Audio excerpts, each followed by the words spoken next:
Bonjour Martin. Bonjour. Bonjour, on t'entend? Tu m'entends-tu, toi? Oui. Super. Tu m'entends-tu très bien? On t'entend très bien. Alors, On a déjà une question. je vais partager mon écran. On a déjà une question. Jacques Euh, Larouche. alors, Get ils ont, the life. ils ont changé Zoom. Voilà, share screen. Tu vas me dire si tout est bon. Paf. Et on va commencer. Il y Non, a combien de personnes inscrites, là? il y a pas mal de gens déjà qui se connectent. Donc, on est un peu en avance.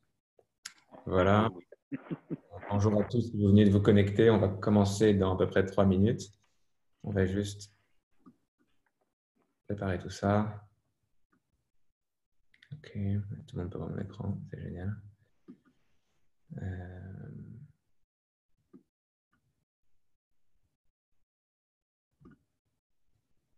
ok,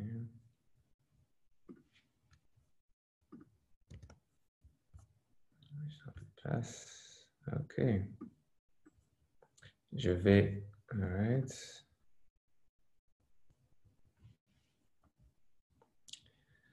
Est-ce que tu vois bien? Très bien. Ok.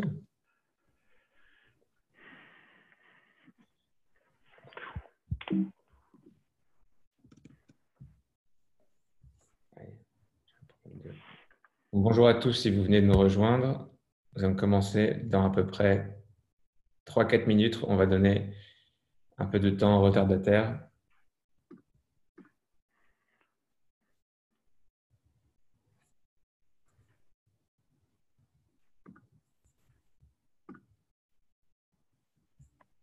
Ok, parfait.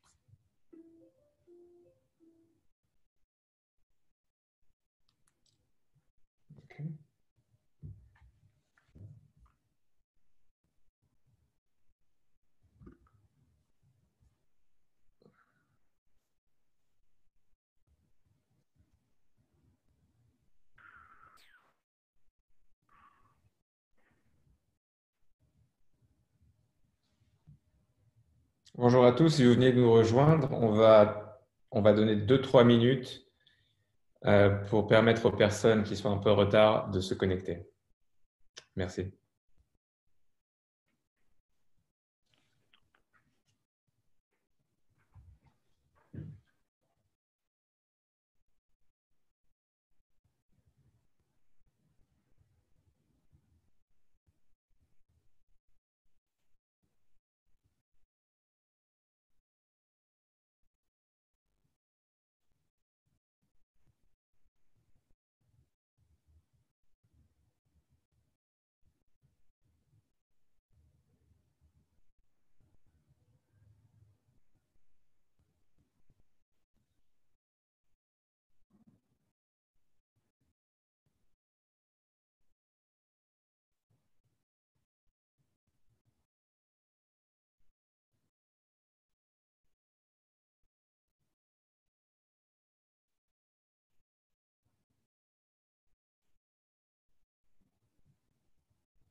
Ok, bon, je crois qu'on peut commencer.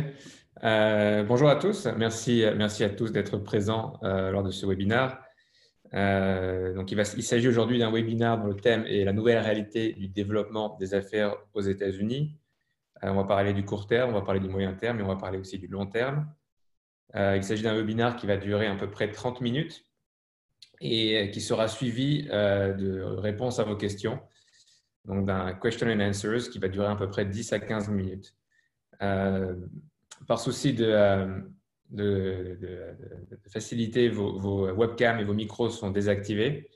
Par contre, si vous voulez poser des questions, vous avez accès à une rubrique Question and Answers, donc questions et réponses si vous avez en français.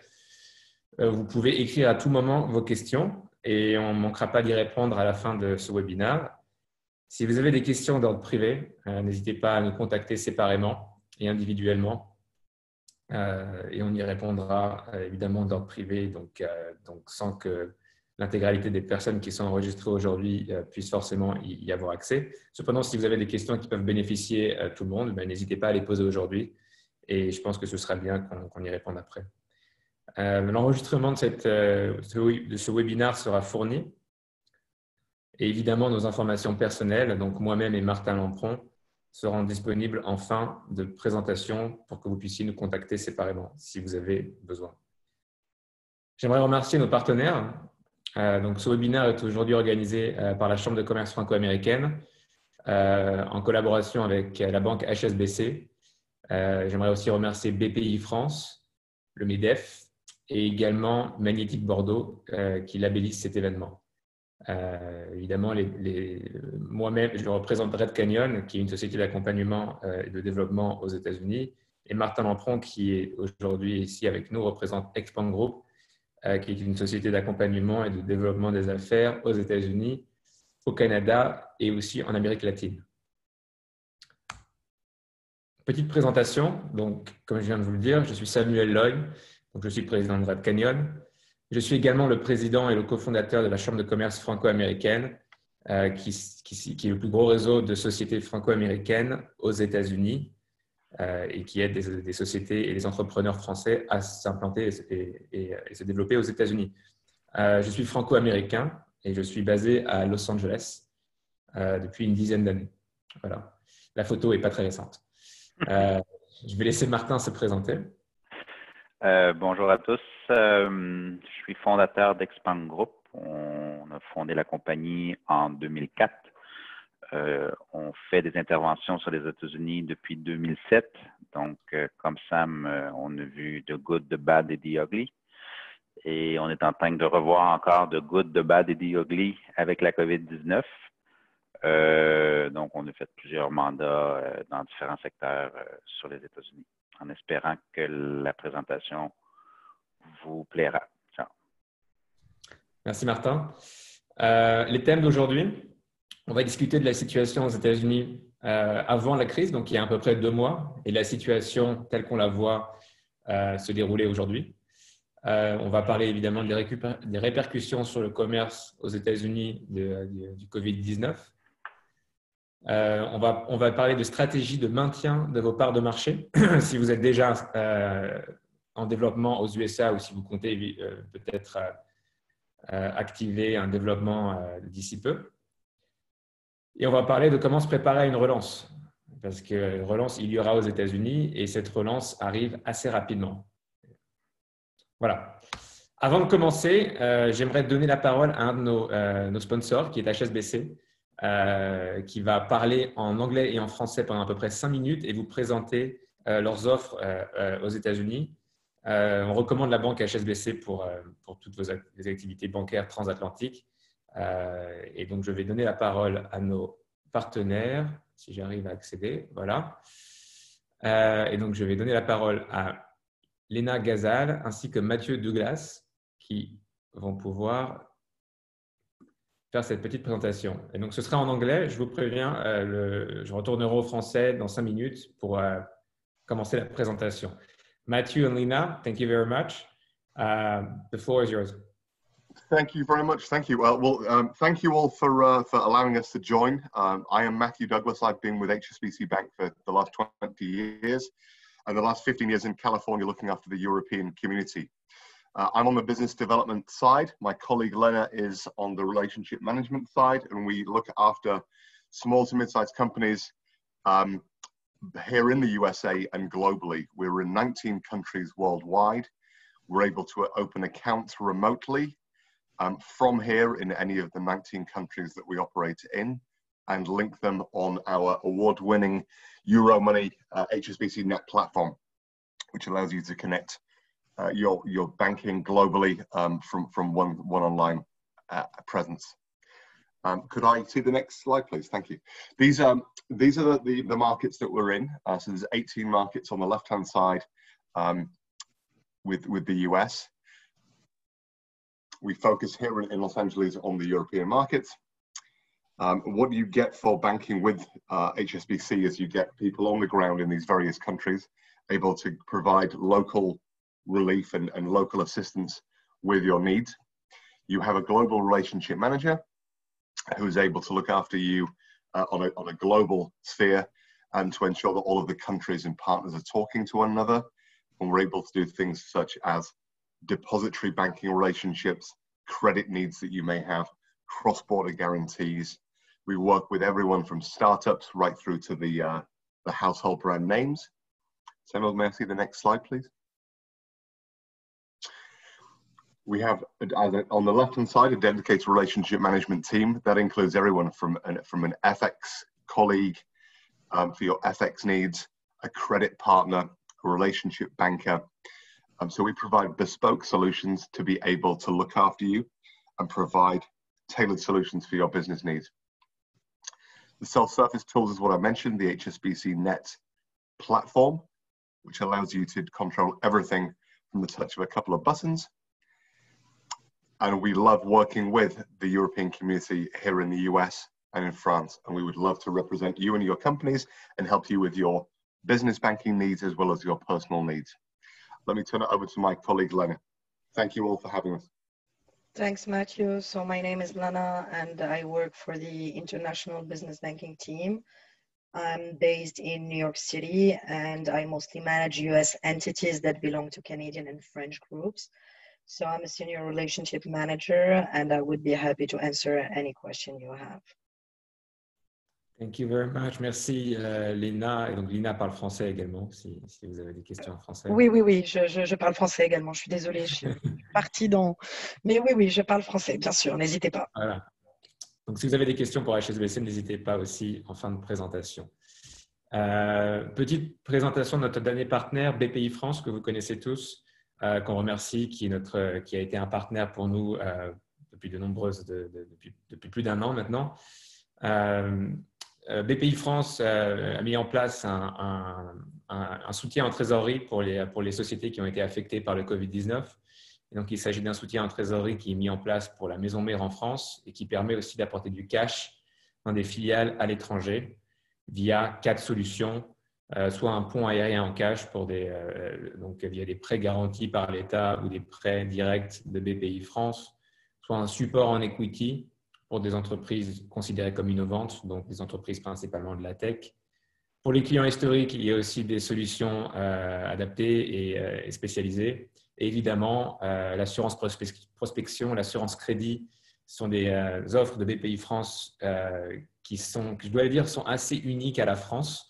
On travaille avec beaucoup de pays et il y a qu'en France et au Canada, à ma connaissance, où on voit ce genre d'aide aux entreprises. C'est quand même un avantage d'avoir une organisation qui puisse garantir vos commandes, qui puisse garantir votre facturation client, ou qui puisse vous offrir des prêts à des taux d'intérêt extrêmement bas pour votre développement aux États-Unis. Donc, on en parlera un peu plus dans notre présentation parce que BPI France est bien entendu un partenaire pour nous, mais c'est quelque chose que vous devez considérer avant de venir aux États-Unis.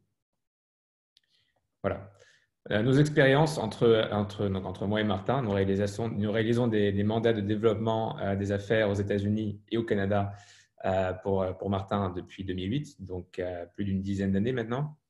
Nous allons vous parler aujourd'hui des leçons apprises de la dernière crise financière. Pourquoi? Parce que cette crise que l'on vit aujourd'hui et la crise de 2008 ont beaucoup de parallèles, et notamment sur le fait qu'il s'agit d'une crise de trésorerie. Et on en discutera un peu plus dans la suite de cette présentation. Nous réalisons des interventions donc, sur l'ensemble du territoire depuis plus de 10 ans, c'est ce que je viens de vous dire, et nous avons des équipes de terrain qui sont présentes sur l'intégralité du territoire physiquement pour rencontrer vos clients et développer votre business. Donc, pas seulement du conseil en aval, mais aussi nous sommes principalement dans l'action. Voilà. Donc, comme je vous le disais, une présence à New York, Los Angeles, Chicago, Caroline du Nord et Canada. Et je dois aussi rajouter Floride, je crois. Et bien entendu, ce qu'on vous propose aujourd'hui, c'est une lecture de terrain des impacts et des opportunités de la crise pour les petites et moyennes entreprises. Voilà. Alors, avant de commencer, je pense qu'il convient de mettre à plat la relation entre la France et les États-Unis. Donc, il faut savoir qu'outre la présidence de Trump, les relations dans l'ensemble entre la France et les États-Unis ont et restent très harmonieuses. Il y a une interdépendance dans plusieurs secteurs, notamment le secteur des transports, le secteur des infrastructures, médicales. On peut aussi rajouter luxe et ce qu'on appelle l'ultra-luxe, qui est un secteur qui est peu touché au final par le Covid-19. Vous allez remarquer quelque chose en tout cas, vous allez remarquer une corrélation entre tous ces secteurs-là, c'est que ce sont des secteurs qui sont peu ou pas affectés par la crise ou des secteurs qui vont rebondir assez rapidement. La France est donc assez diversifiée dans ses investissements aux États-Unis, ce qui en fait un partenaire assez safe. On pense que la France sera le premier partenaire à bénéficier de la réouverture de l'économie américaine. Et on pense aussi que les marchés perdus pourront être repris. Pourquoi? On a une compétition internationale qui est beaucoup moins présente aujourd'hui. On a un ticket d'entrée aux États-Unis qui va être moins cher. Ça veut dire qu'aujourd'hui, vous avez un phénomène de déflation aux États-Unis qui est en train de se créer. Le coût de la vie est moins cher, le coût du travail est moins cher, le coût d'entrée est moins cher. Pour vous donner un petit exemple, et Martin en parlera un peu plus tard, on parlait beaucoup du recrutement aux États-Unis qui est extrêmement cher. Un commercial à New York, ça coûtait, jusqu'à 2 mois, ça coûtait à peu près 150 000 $. Aujourd'hui, le même commercial à New York va vous coûter 110 000 $. Donc, vous avez la même qualité de ressources humaines pour beaucoup moins cher et surtout beaucoup plus disponible. Il faut savoir que jusqu'il y a 2 mois, le taux de chômage était à peu près à 3,7% aux États-Unis, donc un chômage quasi nul. Aujourd'hui, on est à un chômage qui frise les 17-18% en l'espace de 2 mois. L'avantage, beaucoup plus facile de recruter et surtout beaucoup plus facile de recruter des éléments qui vont rester dans votre entreprise, qui vont s'intégrer et qui vont s'intégrer sur la durée, ce qui est quelque chose qui n'est pas forcément évident en période de plein emploi. On a aussi un phénomène d'élimination des petits joueurs. Alors, qui sont les petits joueurs? Les petits joueurs, ce sont des acteurs qui surfent sur la bonne performance de l'économie américaine. Et c'est un phénomène qu'on retrouve à tous les cycles économiques américains. Donc, il faut savoir qu'aux États-Unis, on a une crise à peu près tous les 10 à 15 ans. C'est comme ça que ça fonctionne. Et en général, donc en post-crise, l'économie reprend assez rapidement. Et vous avez la création pas la création, mais vous avez des acteurs qui se développent, qui surfent sur cette vague. Et pourquoi on les appelle des petits joueurs? C'est parce que ce sont des acteurs qui n'ont pas forcément de trésorerie très forte. Ce sont des acteurs qui ne sont pas forcément les reins assez solides pour survivre aux crises et qui donc disparaissent assez rapidement. Ça intègre toutes les industries. Qu'est-ce que cela crée? Cela crée un affaissement du paysage et donc un peu un rétablissement du paysage. Et on y voit un peu plus clair en général. On aime bien les crises. Une des opportunités des crises, c'est que le paysage s'affaisse. On voit les choses beaucoup plus claires. Les opportunités se dessinent. Et il y a un phénomène de déflation, baisse des prix, c'est qui rend l'entrée dans le marché vachement intéressante, surtout si vous avez les moyens et surtout si vous avez été en mesure de passer au travers de la crise et de maintenir vos trésoreries. Voilà.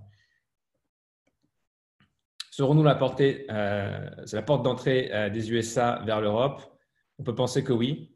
L'Europe, tout d'abord, aura besoin de l'Amérique pour repartir. L'Amérique repartira plus rapidement que l'Europe, il faut le savoir. Pourquoi? Parce que tout simplement, la moyenne classe aux États-Unis n'existe quasiment plus. Okay, on va en parler un peu plus tard. Je vais vous expliquer ce que ça veut dire. Aux États-Unis, vous avez à peu près 350 millions d'habitants. Et sur ces 350 millions d'habitants, vous pouvez vous dire que 20% de ces habitants, donc à peu près 90 millions, représentent une classe qui est aisée, très fortement aisée, qui est peu ou pas touchée par la crise et qui représente la très, très grosse base de consommateurs américaine.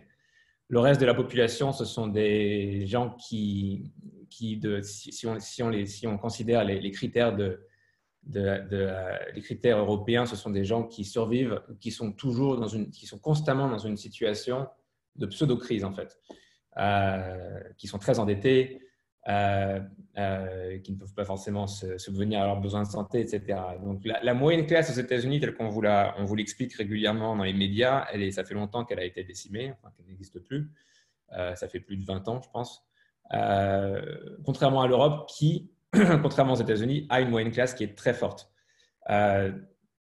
Traditionnellement, la moyenne classe met beaucoup plus de temps à se remettre des crises. C'est pour ça qu'aux États-Unis, on sort plus rapidement des crises. Et donc l'Europe, évidemment, est là pour bénéficier de ça. Pourquoi est-ce qu'on sera aussi la porte d'entrée des USA vers l'Europe? Parce qu'on pense que la fabrication dans les pays de l'ex-Union soviétique sera moindre. Elle va diminuer. Okay.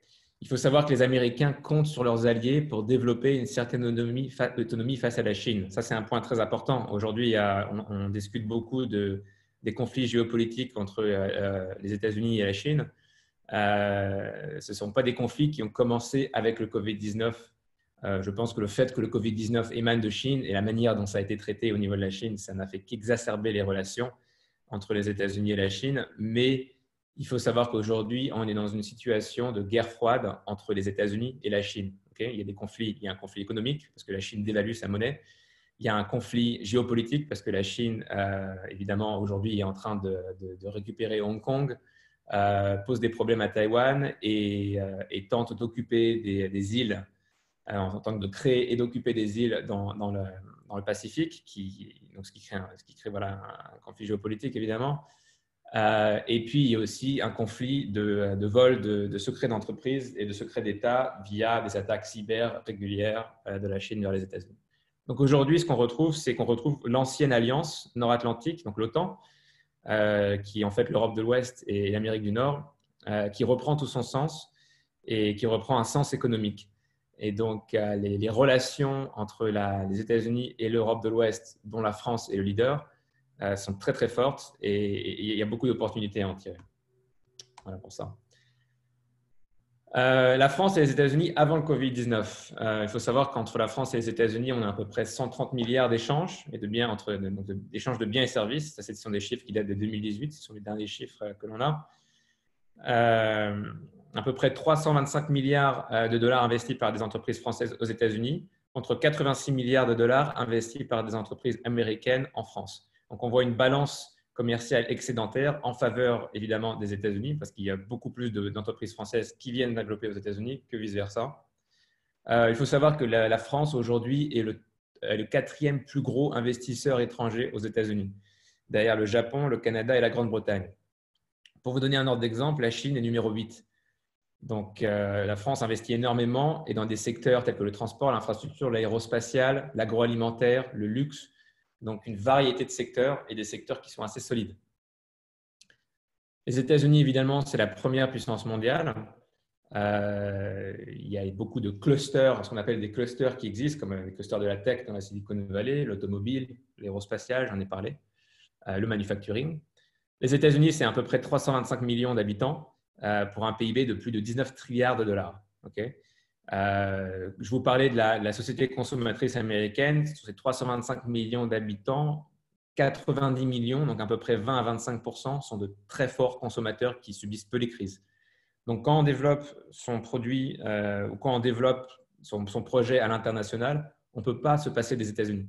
On ne peut vraiment pas s'en passer. Vous avez 90 millions de très gros consommateurs.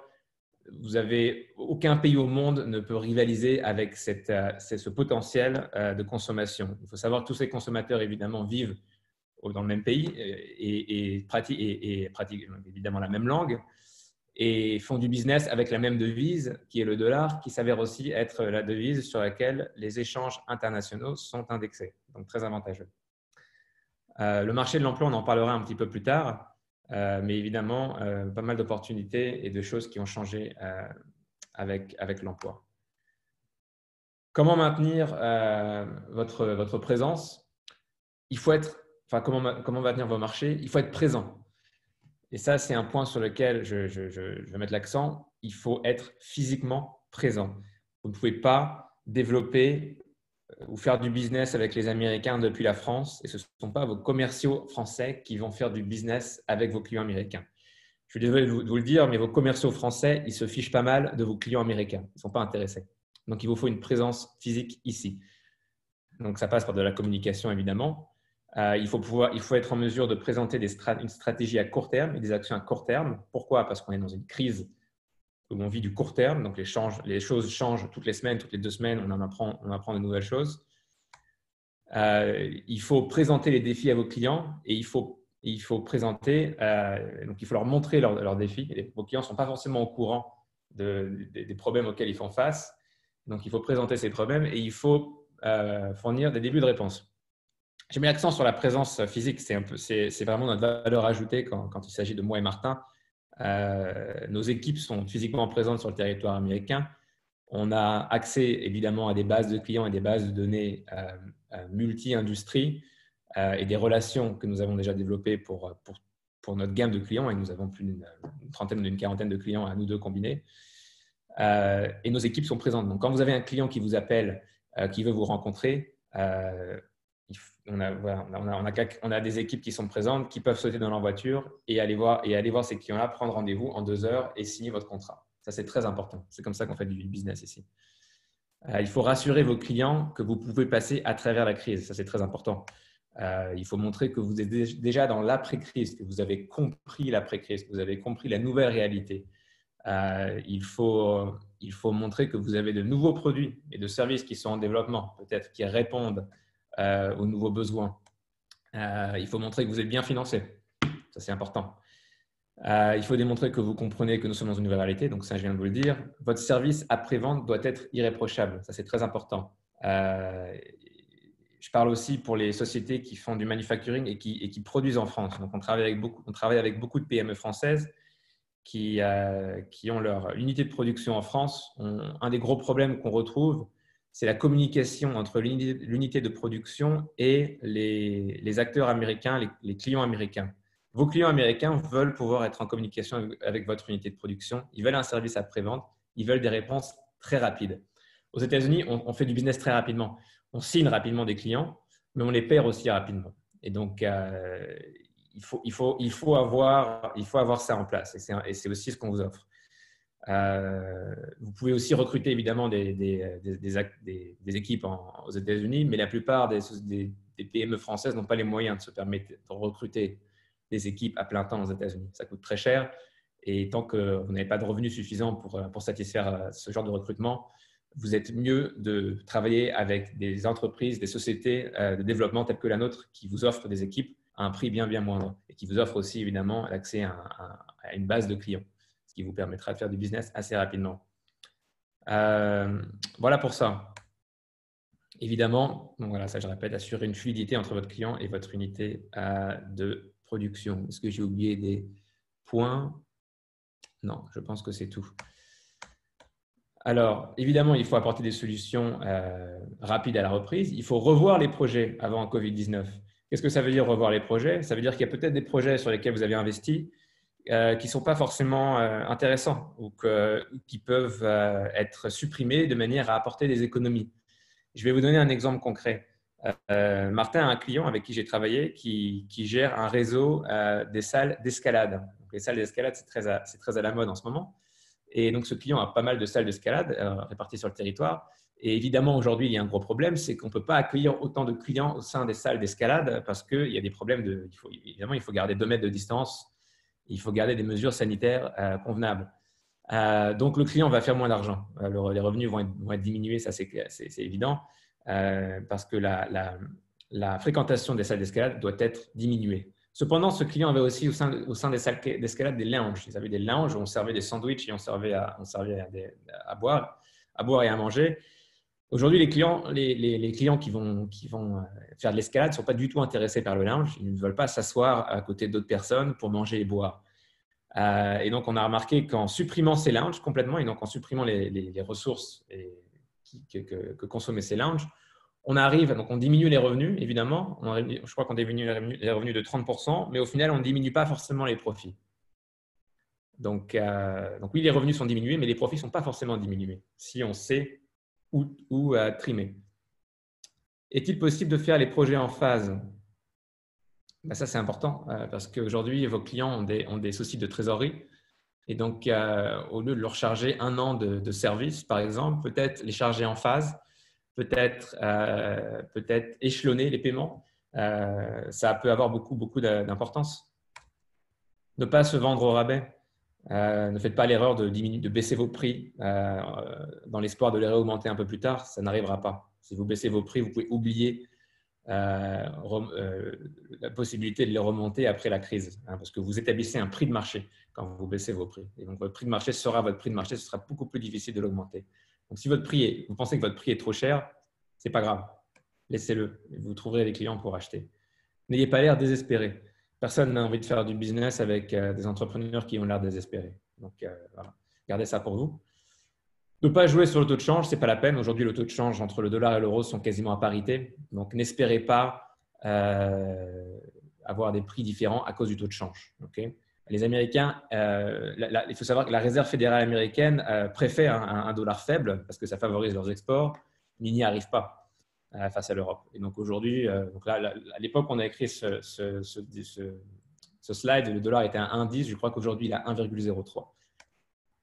Évidemment, mettez en avant votre valeur ajoutée. Quand vous faites du business en Amérique du Nord, on veut voir quelle est votre valeur ajoutée, qu'est-ce que vous apportez, quelle est votre innovation. N'hésitez pas à mettre ça en avant. Les Américains sont très friands de ce genre de discours. Faites garantir vos commandes.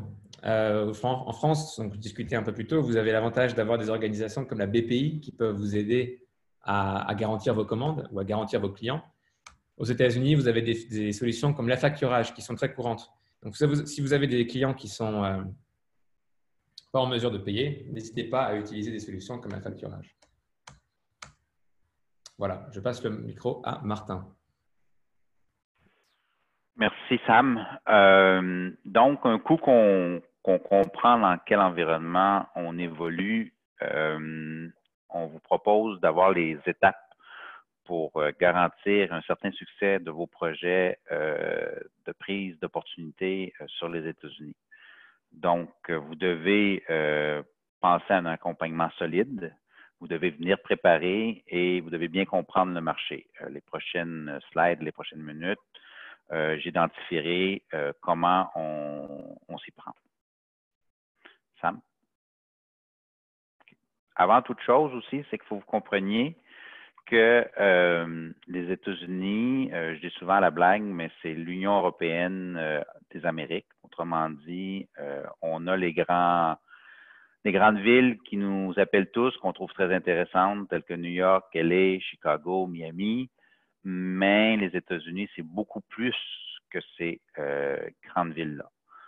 Il y a de très belles business qu'on peut réaliser à Nashville, Tennessee, ou même à Austin, Texas, ou à Jacksonville, Floride, où est-ce que n'importe quelle PME sérieuse serait très heureuse d'avoir ces parts de marché-là.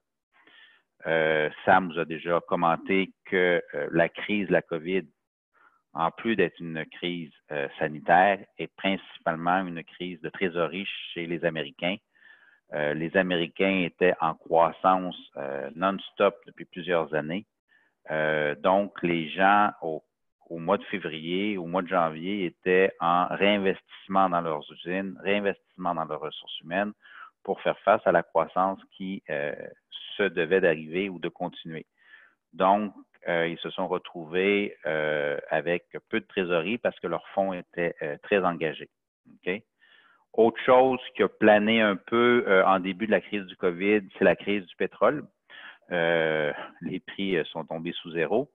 Ceci dit, cette crise de pétrole-là risque de perdurer parce que il y a de plus en plus de personnes qui vont faire du télétravail, de plus en plus de personnes qui vont utiliser moins les services de transport en commun ou leur propre voiture, et les avions ne redécolleront pas sur la même constance que la pré-COVID. Donc, le pétrole sera toujours pour les prochains mois assez peu cher, et les États-Unis, à 3-4 ans, s'étaient donné comme objectif d'être autonomes et de devenir le principal producteur de pétrole au monde, ce qu'ils ont fait, mais ils se retrouvent un peu comme la Russie s'est retrouvée lorsque le pétrole a débarqué, devant une capacité de production très grande. Okay? Et enfin, c'est une année d'élection, donc plusieurs personnes comptaient sur les promesses électorales pour aller de l'avant. Là, présentement, l'année d'élection, Joe Biden et Donald Trump devraient focuser beaucoup plus sur des investissements d'infrastructures pour relancer l'économie, peut-être une vitesse accélérée sur la mise en place ou le développement de façon plus agressive du secteur des Green Solutions. Donc, on verra qu'est-ce que l'élection nous promet, mais c'était une année qui était charnière pour plusieurs PME aux États-Unis. Comme je vous disais, il faut sortir des classiques. Ici, je vous présente les 10 villes avec la plus grande croissance. Et vous voyez aussi les populations. Moi, je dis toujours à nos clients, il faut savoir rester humble et je continue à dire qu'une PME peut très bien faire du business dans une ville telle que Fort Worth qui compte à peu près 7,3 millions d'habitants. Il devrait avoir assez pour faire là. Et quand on dit croissance, on dit croissance dans tout ce qu'une ville inclut. Donc, ça va de nouveaux quartiers, nouvelles maisons, nouvelles salles de spectacle, nouveaux restaurants, etc., etc.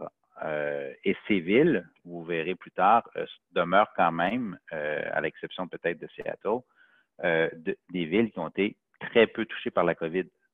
Donc, qui sont, à nos yeux, beaucoup plus prêtes de faire une reprise et ont plus payé par la fermeture de l'économie que par la COVID en tant que telle.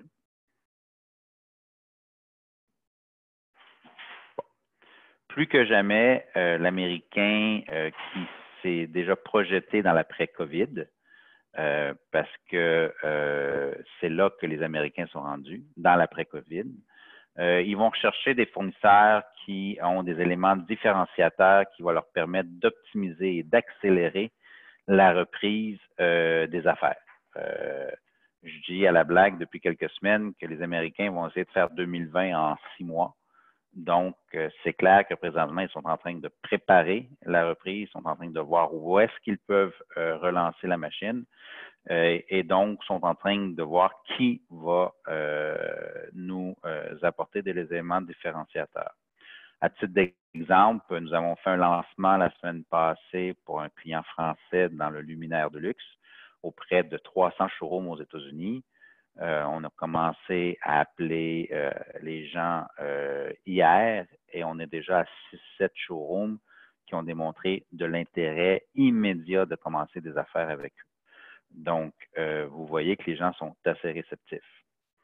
Les secteurs porteurs et aussi des secteurs qui est bien identifié pour les entreprises françaises, c'est ingénierie, secteur esthétique pharmaceutique, les Green Solutions, les TIC, le luxe. La publicité n'a plus à faire au niveau du luxe pour les sociétés françaises, mais vous êtes aussi très bien reconnu dans le secteur esthétique, dans les startups ou dans les Green Solutions. Bon, aussi une chose qu'il faut prendre en considération, c'est qu'est-ce que les médias nous laissent entrevoir de la crise aux États-Unis. Si on écoute les médias internationaux, on peut se donner une idée un peu de qu'est-ce qu'on voit selon qu'est-ce qu'on reçoit. Voici un peu qu'est-ce qu'on pense des États-Unis dans la COVID. Donc, vous voyez, l'ensemble des États semblent être touchés par la COVID et l'ensemble du pays pourrait fortement être mis à l'arrêt total. Les Américains, à aujourd'hui, voient leur pays de cette façon-là. Je reviens à ce que je vous disais, que New York et LA ne sont pas les États-Unis. New York a été le principal région concernant la COVID-19, mais si vous voyez, il y a des endroits où est-ce que les morts, même si c'est très triste, étaient assez bas comparé à la population. Si on regarde la Floride, on parle d'une population de 26 millions d'habitants. versus les mortalités. Donc, l'Américain ne comprend pas pourquoi il faut tant fermer et tant faire de trucs. C'est pas à nous de faire un jugement de valeur à aujourd'hui, c'est juste de vous dire la réalité. Donc, les gens au Colorado, à Denver, ils veulent repartir le business. À Austin, Texas, ils veulent repartir le business. À Houston également. Donc, c'est pour ça qu'on voit toutes ces manifestations dans les médias de gens qui investissent la mairie de Chicago ou le Michigan, etc., pour exiger des réouvertures. Bon, la réussite d'un projet en temps de COVID, plus que jamais. Donc, vous devez, aux États-Unis, plus que dans d'autres pays, je crois, être bien accompagné. Ici, je ne parle pas d'Expand Group ou de Red Canyon, que si vous trouvez que nous sommes pertinents, avec plaisir, on pourra vous accompagner, mais vous devez avoir des professionnels autour de vous auxquels vous ne pouvez pas vraiment y échapper. Vous pouvez faire du développement d'affaires aux États-Unis sur un visa B1, B2, mais vous ne pouvez pas signer de contrat aux États-Unis ou recevoir des paiements sur une société américaine si votre visa ne correspond pas. Je prévois que les Américains vont être encore plus sérieux ou sévères sur le type de visa qu'on a lorsqu'on rentre pour faire du business. Il risque d'avoir pas mal plus de questions, etc., etc. Ça vous prend un bon avocat. Un sport national chez les Américains, c'est la poursuite. Ça fait partie d'un outil. Ça arrive, c'est pas la fin du monde. Si vous avez de bons avocats qui vous font de bons contrats de termes de vente ou avec vos partenaires, ça devrait très bien se dérouler. Un expert comptable, il faut comprendre qu'aux États-Unis, les paliers de taxes sont différents d'un État à l'autre, d'un county à l'autre ou d'une ville à l'autre. Donc, il est très important d'avoir un comptable qui peut vous assurer que vous ne tombez pas dans des zones grises et que vous ne recevez pas une petite lettre de l'IRS disant que vous leur devez de l'argent. Si vous pensez que les contrôles fiscaux en France sont compliqués, aux États-Unis, ça peut être compliqué, ça peut coûter très cher très vite. Les chambres de commerce, comme la FCCA, sont très bien pour, je dirais, une entrée en matière, pour avoir des conversations sur la vision qu'on a ou l'idée qu'on a, et ils peuvent vous donner des premières pistes de développement.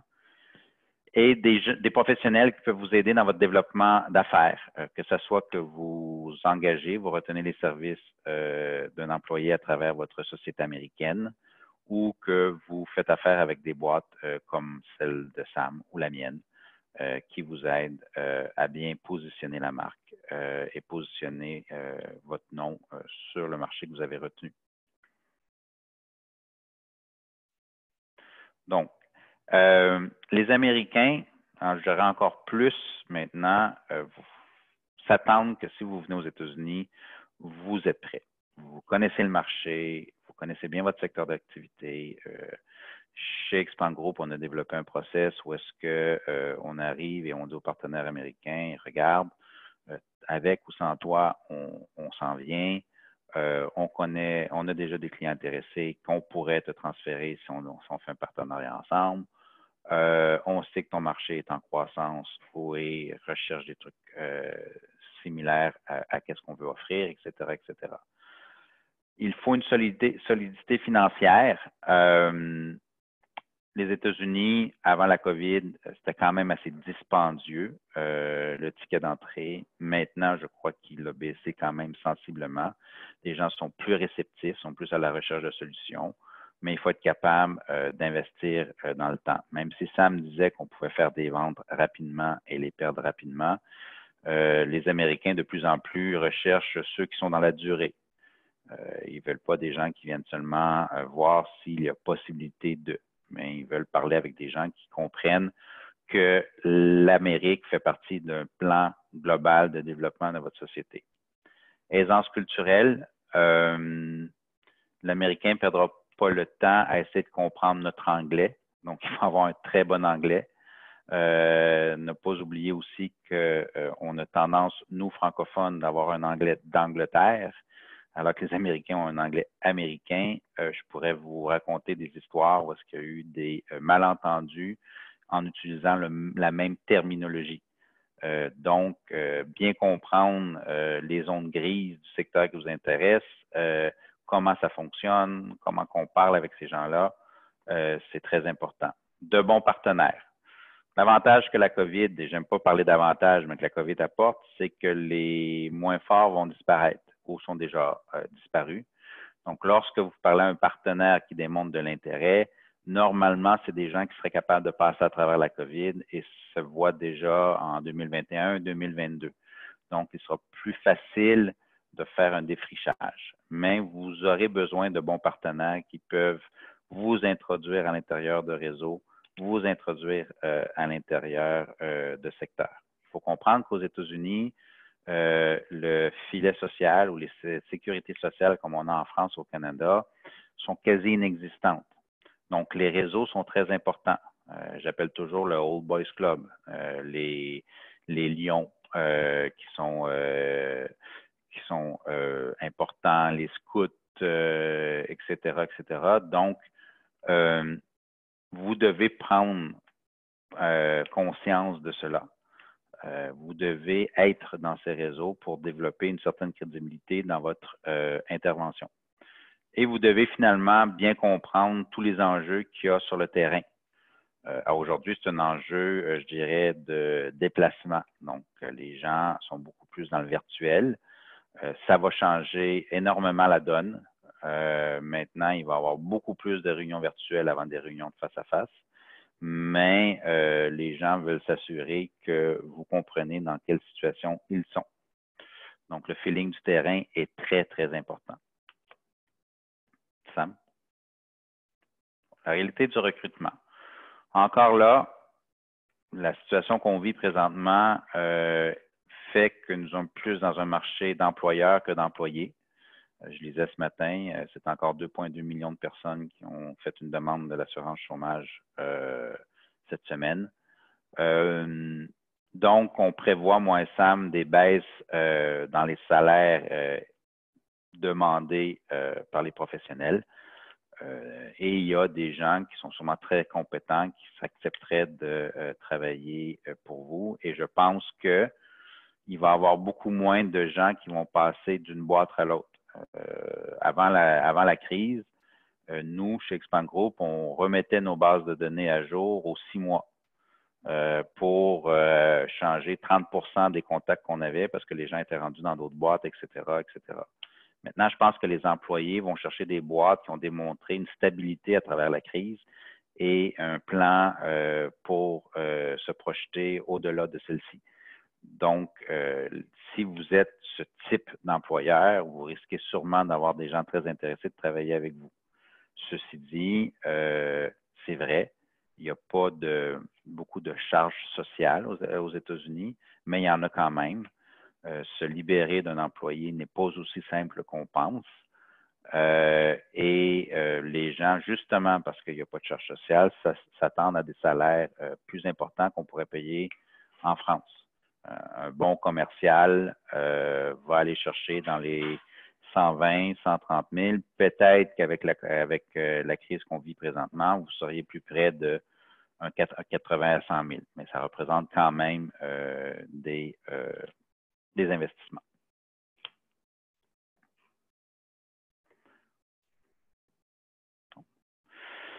On vous parle de relance. Avez-vous évolué depuis le 13 mars? Avez-vous identifié vos produits ou des services qui sont plus pertinents aujourd'hui qu'ils l'étaient avant le 13 mars?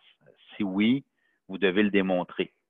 Vous devez vous assurer et ne pas prendre pour acquis que les gens vous comprennent, qui comprennent votre démarche, qui comprennent votre vision. Donc, vous allez vous assurer que c'est vraiment présent dans la tête de vos clients potentiels.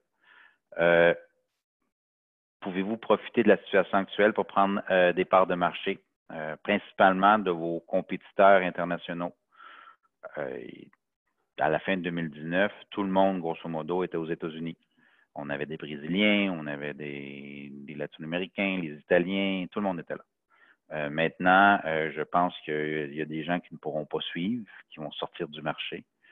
Donc, il est peut-être pertinent de relancer de vieux prospects que vous pensez qui faisaient affaire avec des fournisseurs qui n'étaient pas vous. Relancer des contrats que vous pensez avoir perdus, principalement les contrats de début d'année. Peut-être que ces contrats-là sont à l'arrêt. Donc, est-ce que vous pouvez vous repositionner en démontrant que vous pouvez passer à travers la crise, que vous pouvez aller au-delà de la crise? OK? N'ayez pas peur d'approcher les clients de vos compétiteurs. L'Américain va toujours apprécier une certaine agressivité structurée. Donc, il ne le prendra pas mal et si votre compétiteur s'en offusque, mais c'est le business, c'est tout. Mais il y a peut-être des gens que vous pouvez aller chercher parce que, comme on vous le dit, présentement, les Américains sont en train d'identifier les fournisseurs avec qui ils vont continuer. On l'a vécu, on a eu des Zooms où est-ce que les designers disaient très clairement, aujourd'hui, je refais ma liste de fournisseurs parce que je n'ai pas le luxe de me tromper. Donc, il faut vraiment que je sois capable de travailler avec des gens qui sont solides au niveau du produit, au niveau de la livraison, au niveau de leur trésorerie ou de leur cash flow. OK? Et finalement, un projet qu'on parle de plus en plus, c'est des prises d'acquisition dans des boîtes américaines qui accéléraient énormément votre positionnement aux États-Unis. Aujourd'hui, il y a plusieurs PME qui sont très prêtes à écouter quelqu'un qui voudrait prendre une part dans l'entreprise ou simplement la racheter avec un phasing out. Et vous bénéficieriez de l'aide des organisations locales qui, à tous les jours, et Sam m'en parlait la semaine passée, reçoivent des avis de faillite ou des avis de non-renouvellement de permis compte tenu de la crise que les gens vivent présentement. Donc, il peut avoir une belle usine, il peut avoir un beau réseau de distribution qui est disponible pour une PME. Je dirais encore là, je prends l'exemple de Nashville ou de Austin au Texas. Donc, n'ayez pas peur et ne pensez pas acquisition. Quand on parle d'acquisition, on pense toujours de gros chiffres, mais des fois, ça peut être aussi simple qu'un 100 000 € à mettre dans une boîte auprès d'une PME pour être capable de bénéficier du marché que cette PME a besoin. Merci Martin. Donc, je vais conclure. Petite parenthèse pour ceux qui nous ont rejoints en milieu de présentation. Vous pouvez poser des questions. N'hésitez pas à poser les questions. Nous allons conclure dans les 3-4 prochaines minutes et nous allons répondre à vos questions. Donc, n'hésitez pas à les taper et on y répondra. Donc, en conclusion, évidemment, les États-Unis, c'est un marché qui est très intéressant. Aujourd'hui, la crise nous montre que les réalités de ce marché ont évolué, elles ont changé, des fois en bien, des fois en mal. Ça dépend de votre situation de trésorerie, ça dépend de votre industrie, ça dépend de votre capacité à générer des leads, à générer une présence sur le territoire et de bien d'autres paramètres dont nous avons discuté aujourd'hui. Bien entendu, il y a beaucoup de valeurs et beaucoup d'opportunités dans des secteurs considérés comme des secteurs à haute valeur ajoutée. La France est très forte dans ce domaine-là et la grande majorité des exports français se font par des PME. Et ça, je pense que c'est un point que j'ai peut-être oublié de mentionner. On a tendance à penser que ce sont les gros groupes français qui font les chiffres, les 327 milliards d'échanges entre la France et les États-Unis. Enfin, ce n'est pas le cas. Hein. Ce sont les petites et moyennes entreprises qui font le gros de ce chiffre-là. Il faut bien vous le dire. Et donc, voilà. Donc, le succès de ces petites et moyennes entreprises, il passe évidemment par un engagement. Donc, il y a un engagement sur le long terme, comme Martin vous l'a dit, évidemment, et par des actions concrètes et des actions récurrentes. Donc, quand on parle long terme, évidemment, aux États-Unis, on signe assez rapidement, mais là, il y a tout un travail de fond qui doit se faire et ce n'est pas du jour au lendemain que ça se fait, sinon tout le monde serait ici. Le coût d'entrée reste assez cher. Cependant, nous offrons des possibilités de offset le prix, donc de diminuer le prix de ce coût d'entrée tout en gardant des équipes sur le terrain de qualité, donc notamment par des offres d'accompagnement de développement terrain. Voilà. Et les actions concrètes et récurrentes, il faut être présent toute l'année. Donc, il faut considérer le marché américain à part et il faut y considérer une présence sur place permanente et donc, notamment via des représentants. Voilà. Il s'agit aussi d'un grand pays, il faut savoir. Donc, quand on se développe sur les États-Unis, moi, j'entends beaucoup de sociétés avec qui je discute qui me disent ah, on aimerait bien commencer par la Californie parce que on aime bien la Californie, le temps est sympathique, ou on aimerait bien commencer par New York parce que New York, c'est plus proche de Paris. Moi, je leur dis vous ne savez pas où vous allez commencer. Okay, vous allez commencer là où votre premier client sera. Moi, j'avais une société pour laquelle on accompagnait, une société dans l'agroalimentaire qui au début voulait se développer sur l'Ouest américain. Le premier client qu'on leur a signé était en Caroline du Nord. Donc, la Caroline du Nord, c'est complètement à l'Est. C'était un client à plus d'1 million de dollars. Donc, ils étaient contents, évidemment, mais avoir une présence homogène sur l'ensemble des territoires est important parce que vous décuplez vos chances de développement. Et aujourd'hui, à moins que vous soyez dans des industries assez spécifiques ou dans des industries assez niches, il faut considérer l'ensemble du territoire. C'est plus intéressant. OK. Donc, évidemment, la stratégie que vous allez mettre en place doit permettre de démontrer une offre de l'intérêt et une offre locale. Donc, ça répète ce que je viens de vous dire.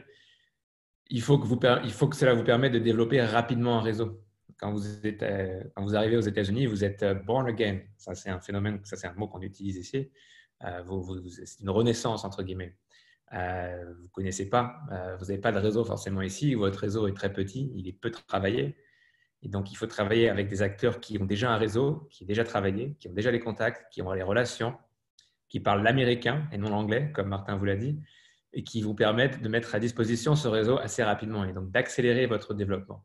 Vous n'avez pas les moyens de refaire votre réseau comme vous l'avez fait en France pendant des années et des années. Ça prendrait trop de temps et ça prendrait trop d'argent. Et puis, évidemment, assurer un suivi, une présence. Voilà. Alors... Martin, est-ce que tu veux conclure sur ce slide? Avec plaisir. Donc, les différentes crises que les Américains ont vécues nous ont fait comprendre qu'avec ou sans nous, ils sont capables de s'en remettre. Il n'y a personne présentement qui nous attend. Ça, je vous le dis tout de suite, là. Mais on considère qu'il y a énormément d'opportunités que la crise actuelle nous permet d'aller chercher. OK? La première chose qu'on doit faire, c'est de faire comprendre aux gens que nous aussi, on est déjà projetés en dehors de la crise. Il faut l'expliquer. Il faut montrer les nouveaux projets qu'on a, les nouveaux services. Si vous avez un produit que vous voulez lancer, que vous dites je le lance en 2021, mais vous le dites que vous le lancez en 2021.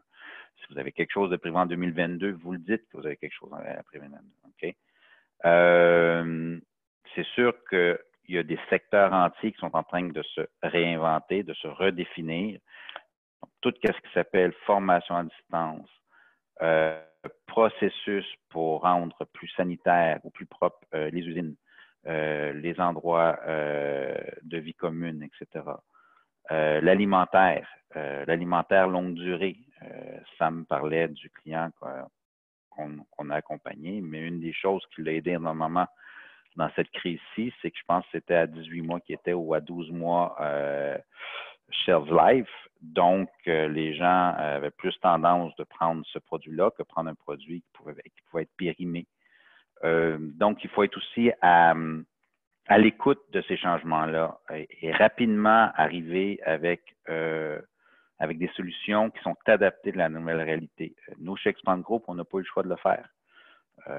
On est parti d'une société qui avait une structure, un process, je dirais, qui s'inscrivait beaucoup plus dans la durée. Et maintenant, on a des clients qui ont besoin qu'on fasse des interventions très ciblées, très pointues. Donc, il a fallu être capable de définir les services que nos clients voulaient et être capable de le mettre un prix et de leur démontrer que ça fonctionnait. Donc, il faut le faire aussi. Voilà pour cette conclusion. Merci, Martin. Ce sont des revues que l'on recommande. Donc, essentiel, selon moi. Voilà, Martin, et puis moi aussi, je vous confirme, ce sont des bonnes revues. Entrepreneurs, Wired, ce sont des très bonnes revues pour suivre l'actualité aux États-Unis. À ces revues, j'ajouterai le Wall Street Journal si vous cherchez à suivre voilà, de ce côté-là. Et puis pour tous ceux qui sont intéressés par la finance et par les marchés financiers, moi je recommande Barron's, qui s'écrit B-A-2-R-O-N-S, qui pour moi est la revue la plus sensée quand il s'agit du marché des equities ou du marché obligataire pour ceux qui sont intéressés par ça. Et puis le Wall Street Journal pour tout ce qui est tendance, et l'Economist pour tout ce qui est tendance macro et investissement. Voilà, donc merci à tous d'être venus aujourd'hui. Nous allons répondre à quelques questions. Alors, je vois qu'on a quelques questions là-haut. Alors, première question, pourront-on revoir cette session Zoom? Oui, cette session est enregistrée. Et donc, vous recevrez tous un email avec l'enregistrement. Deuxième question pour Martin. Je ne sais pas si tu vois, Martin, la question. Oui, je le vois, je l'ai devant moi, oui. Ouais, Donc, selon vous, quelle est l'importance de faire partie de Business Club de type BNI? OK. Ici, c'est un exemple parfait de la différence culturelle entre les Européens et les Américains. Pour ceux qui ne connaissent pas, le Business Club BNI est un business club international qui regroupe des chefs d'entreprise qui rentrent sous référence. Quand je parle de faire partie de groupes, faut comprendre qu'aux États-Unis, les États-Unis sont très régionaux. Donc, je serais curieux de savoir combien de personnes connaissent les groupes BNI en banlieue de Fort Worth au Texas. Donc, il faut viser les groupes qui sont dans votre marché. En 2009, pendant la crise économique aux États-Unis, j'ai participé à des rencontres dans des conseils municipaux où est-ce que les contracteurs qui étaient dans l'autre county à côté disaient au maire qu'ils ne comprenaient pas qu'ils avaient perdu le contrat quand le maire l'avait donné à une autre personne qui était à 2 rues de chez lui. Donc, ça vous donne une idée de la régionalisation ou localisation du business aux États-Unis. Donc, si vous décidez de prendre, je ne sais pas moi, la ville de Jacksonville, mais commencez par les groupes d'affaires et les groupes, je dirais, d'aide de cette région-là. Une chose aussi, aux États-Unis, les Américains s'attendent que l'entreprise soit citoyenne. Donc, d'être le sponsor de l'équipe de foot junior de Jacksonville revient aux boîtes, aux sociétés de la région de Jacksonville. D'aider les jeunes scouts de Jacksonville, c'est aussi, les gens s'attendent que ce soit les sociétés qui donnent de l'argent, que ce soit à travers des tournois de golf, que ce soit à travers des banquets, etc., etc. Donc, c'est vraiment plus y aller locaux et en grandissant, plus que commencer trop large au risque de manquer la cible. C'est plus important d'être près d'un entrepreneur en construction qui va vous expliquer un peu c'est quoi vraiment le marché parce que lui, il voit le nombre de maisons qu'il construit ou les autoroutes qu'il est en train de développer que d'être avec un grand chef d'entreprise qui est une multinationale et qui a une société aux États-Unis. Et il y a une autre chose aussi, et là, c'est le Canadien en moi qui vous le dit, évitez les groupes franco-français. Les Français ont beaucoup tendance à vouloir être ensemble. Je n'ai rien contre cela, mais ce n'est pas faire du business aux États-Unis quand on se réunit à l'ambassade française, quand on se réunit dans des groupes français. Ça ne vous aidera pas ou très peu. N'ayez pas peur de vous mélanger avec les Américains qui viennent de d'autres régions aussi.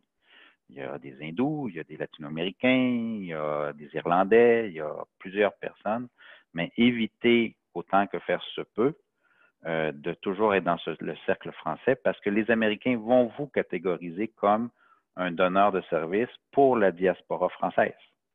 Et un coup que vous êtes catégorisé, c'est un peu plus difficile de gagner en crédibilité auprès d'un client, je dirais typiquement américain, qui ne parle qu'anglais et qui est intéressé à ce que vous l'aidiez pour un service quelconque. Donc, faites attention aussi à cette tendance-là qui est assez propre à vous, chers Français. Oui, c'est bien que tu mentionnes ça, Martin, parce que c'est quelque chose qu'on retrouve beaucoup. On a beaucoup de sociétés qui nous contactent.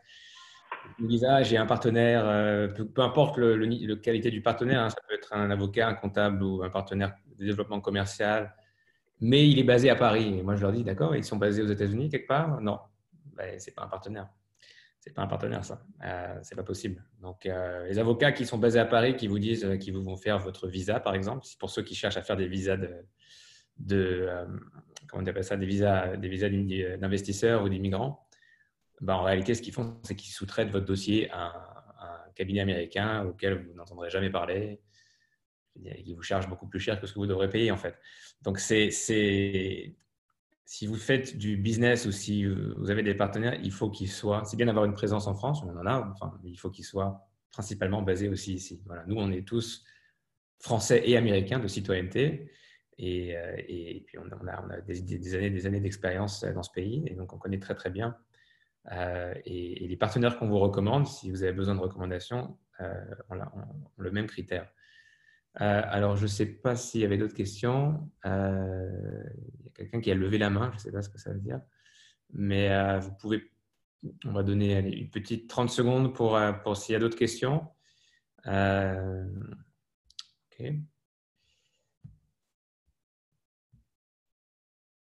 OK, écoutez, merci à vous. Merci à tous d'être venus ce soir nous rejoindre. L'enregistrement est disponible et on l'enverra d'ici peu. Si vous avez des questions d'ordre privé, encore une fois, nous serons ravis d'y répondre. Nos informations sont ici à l'écran. Sur ce, je vous souhaite une très bonne soirée. Soyez safe et à très bientôt. Merci. Merci, au revoir.